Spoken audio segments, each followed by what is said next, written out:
Than તાલુકાના ભડોલા તેમજ જામવાડી વિસ્તારમાં ચોટીલા પ્રાંત અધિકારી દ્વારા અત્યાર સુધીનો સૌથી મોટી ખનીજ ચોરી ઝડપી પાડતા ભૂમિ માફિયામાં ફફડાટ જોવા મળ્યો હતો.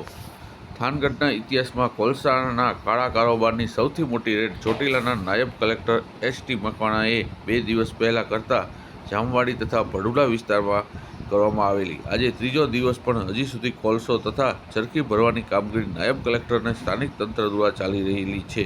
જ્યારે રાત્રિ દરમિયાન પ્રાંત અધિકારી દ્વારા ગેરકાયદેસર સંગ્રહ કરેલ 1200 ટનથી પણ વધારે કાર્બોસેલ ઝડપી પાડ્યો હતો.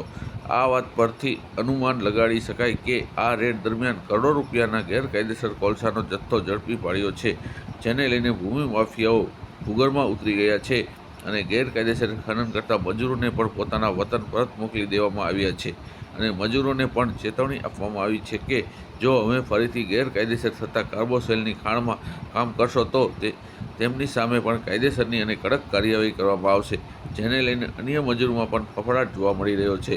વર્ધમાન ન્યૂઝ, ભટ્ટી ઘનશ્યામ, વઢવાણ.